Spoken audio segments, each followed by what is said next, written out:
Hey YouTubers, and welcome back to Tony the Technician's channel. And today on Tool Talk episode 16, we will be going over my Matco wrenches versus some of the wrenches that I have here at home, as well as some of the wrenches that I have bought for my work box, but keep them here at home until I'm done with school. I'll kind of tell you the prices of the Matco and the stuff that I have here at home, and then just compare like the chrome jobs, the engravings, the ratcheting mechanism, if they're ratcheting type, open ends of the wrenches, and box ends. So we'll just briefly cover everything, and you can kind of decide whether you need to spend a lot on wrenches or if you can get by with a cheaper set but still decent quality. So let's get into it. Okay, so I'm going to start off with the ratcheting Matco wrenches, and then we'll move into the non-ratcheting wrenches. So first up, I have these 12 and 13 piece sets of the Matco ratcheting wrenches. There is zero offset. There is no angle to the box end.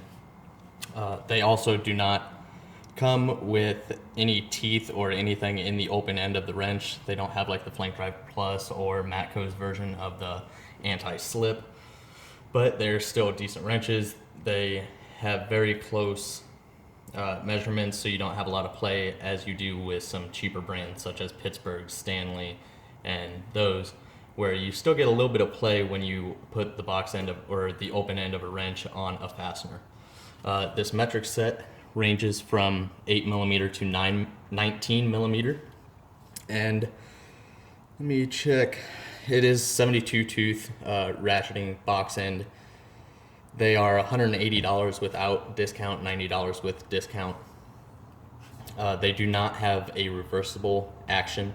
They do have a nice clean chrome job and very nice engravings. It also comes in this rail, which I don't really care for because they are quite difficult to get out. Then this Matco standard set, which ranges from 1/4 inch to 1 inch. And the exact same thing as the metric set, no offset on the box end, no features in the open end for anti-slip. They're still really nice ratchet or wrenches. They cost $340 without a discount and roughly $170, I believe, with a discount. So they are a little bit more expensive, but they are nice wrenches. You obviously want to start off with your metric set first before purchasing your standard set. Another set that I bought for my box at work but don't keep them at work is this DeWalt ratcheting wrench set. And I purchased this over the gear wrench just because you get a better deal. You get more wrenches for the price, and you get a reversible action with an offset. You get a slight angle in the box end, as well as some teeth in the open end of the wrench. Not too sure if you can see it, but there is 2 indents in each side of the wrench, and for both metric and standard set they cost about $120, where the gear wrench's exact version of this, the reversing version, runs $100, but they're only sets of 8, and with the DeWalt you get sets of 10, and the gear wrench doesn't have the teeth in the open end. So that's really why I went with the DeWalt over the gear wrench as far as the reversible ones. Another one I have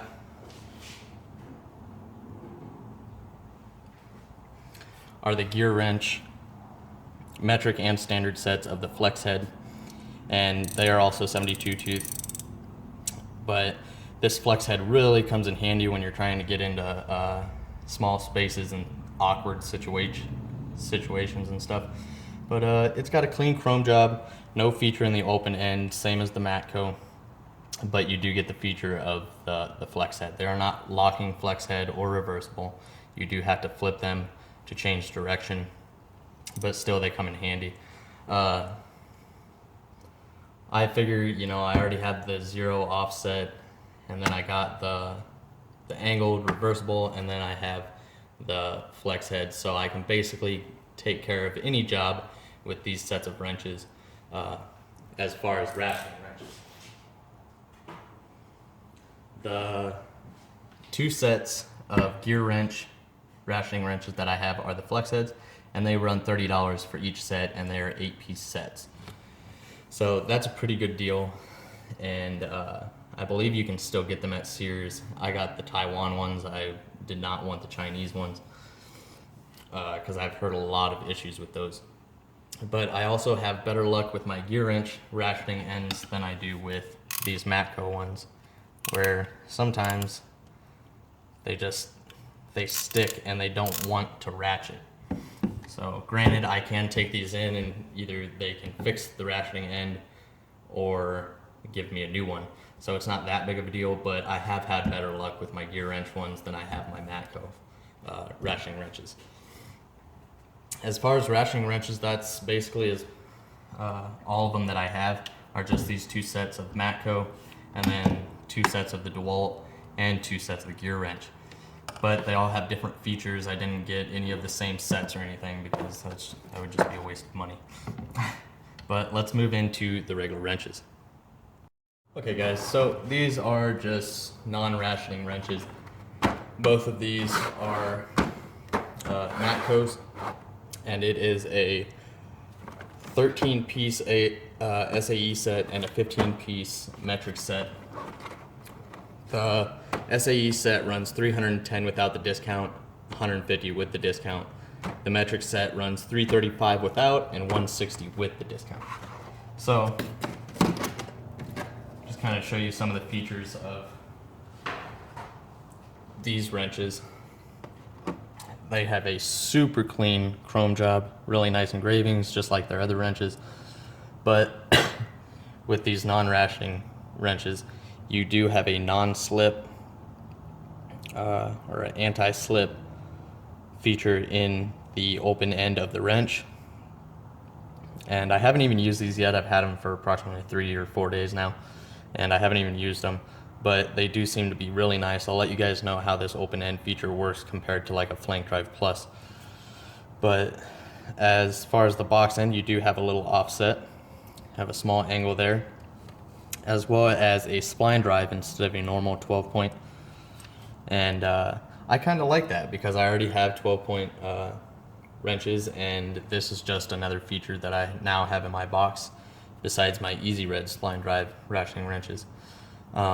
It's not too often you see a spline drive in a non-ratcheting wrench, so I thought that was pretty cool. This metric set does range from 6 to 20, and the SAE set ranges from 1/4 inch to 15/16. And they all have the teeth in the open end, and they're all spline drive. So I'll really let you guys know what I think of these after I've used them. But these are what I keep at my school box. And here at home, for my normal non-ratcheting wrenches, I have this Tecton set, which ranges from 8 to 22, not skipping a size. So that's always nice. It is just a normal 12-point box end. Let me kind of compare the 20s. So you have the same length. You do have the open end features in the Matco wrench that you don't have in the Tectons, but for what you're paying for Tecton, you really are getting a nice wrench. It's a very nice chrome job, nice engravings in the wrench. You have the part number and the size on the back as well, where the Matco has the engravings on both ends, and then same on the back, and then you have the part number. Whereas the Tecton wrench, you only have the size on one side of the wrench right here, and then only once on the middle on the back side. So it's a little bit different, but they're the same length, and granted you're not getting the spline drive or the open end features for the anti-slip, but for this set and a SAE set, you're spending roughly $70, and it is also a lifetime warranty. So granted, it might be easier for guys working at a shop to get this replaced than it would be for me to have to send it or call them and them send me a new wrench. It might be faster for a professional to get this wrench from a tool truck than it would be for me to get this offline. But you still get lifetime warranty. They are really nice wrenches, especially for $70, and you get both the metric set and the SAE set. Whereas the Matco runs, you know, without a discount, you're looking at over $600 in wrenches right here. And then you really compare it to like a Pittsburgh, where the chrome job is, you know, not so great. The engravings are, you know, not great, and the box end, you know, the teeth aren't the best, and you don't have as tight of a grip on a fastener with this open end. But if you're just a do-it-yourselfer at home, these Pittsburgh ones do work. I wouldn't use these in the professional field. Obviously, any professional would really know that. These might be good for, you know, the ones that you cut in half and use for specialty jobs, but it's definitely not your everyday use kind of wrench. But I don't complain about little jobs around the house. This is a wrench that works just fine. And you're looking at spending, you know, $10 for a set of 8 or 10. But most of the time when you buy a cheaper set like this, you're not going to get all sizes like this Tecton. You buy it and you get every single size. It does not skip a size, so that's really nice. It can be pretty aggravating when you get a set, and of course the one that you need is not included in your set. Let me go ahead and show you the other set. Here is the Tecton SAE set. It also does not skip a size. It's from a 1/4 inch all the way up to 1 inch, just like the Matco ratcheting wrenches that I have. And then, like I stated, this set with the metric set is roughly $70. And then I also have stubbies in Tecton that run $50 for both of them together. So Tecton does make some pretty good deals and really decent quality wrenches, or basically a lot of their products are really decent. So, and truthfully, after using these Tecton wrenches, I probably would use them in the professional environment. They seem to hold up just well. So overall, the Tecton is a great set of wrenches, especially for a non-ratcheting. I haven't had any experience with their ratcheting wrenches, but as far as their non-ratcheting wrenches, they are nice. But I'm not going to go into detail about my Easy Red, you know, specialty wrenches or my stubbies or anything like that, because I really just wanted to show you guys the differences in the quality and features in between basically similar wrenches. So I didn't want to compare, you know, a stubby to, you know, a regular wrench. But that's basically it as far as wrenches. Okay, so that's basically the comparisons and the differences in between the Matco and the wrenches that I have here at home. There are minor differences. You can get other wrenches with the features that Matco and Snap-on have, but you might not get the same quality. But you might be saving yourself some money. So you really need to determine how often are you going to be using these. Like I've stated in my previous Tool Talk episodes, basically the same thing for every product that you're buying. Are you going to be using them on a regular basis for multiple hours a day? If so, you might want to spend a little bit more on a wrench set compared to if you're just a do-it-yourselfer and you're only going to be using them, you know, once or twice a month. If that's the case, then you can get by with maybe doing the Pittsburgh, and then if you're missing the size that you need, you can kind of fill it in from there. Or another great home wrench set is the Tecton. I have had nothing but great things to say about the Tecton wrenches, and so I would use those in both the work environment or home use. They're great for either one. But if you're in the professional environment, you definitely want to spend a little bit more on wrenches so you get a complete set. You don't want to be missing any sizes or anything. And you get many more features that really help you get a job done quicker and with less of a headache. So one thing I do look in for in wrenches when buying the more expensive stuff is, do they have the non-slip feature? What kind of box end do they have? If they're ratcheting, how many tooth count? Do they work well?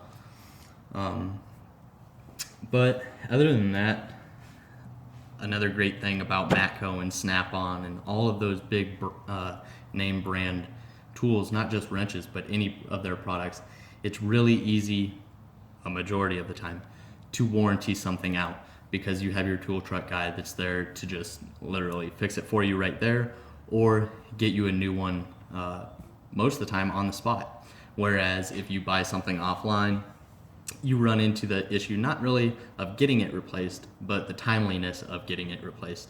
Because if you're in the professional environment and you break something, you really need that tool fixed or replaced as soon as possible.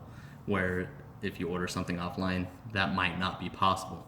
So that's why I have both, and I try and keep everything with a tool truck warranty or a really good warranty in my work box. And the stuff at home that if it does break, it's not a big deal. I can get it replaced, basically whenever. So let me know what you guys thought of this video, and that's basically it as far as my comparisons from Matco tools to the stuff I have here at home. So let me know what you guys think. If you like this video, please give me a thumbs up. Leave your comments below. I love your guys' comments. I love responding to you guys. I try and respond as fast as possible. And if you're not a subscriber, please subscribe, and I'll see you guys next time. Thank you.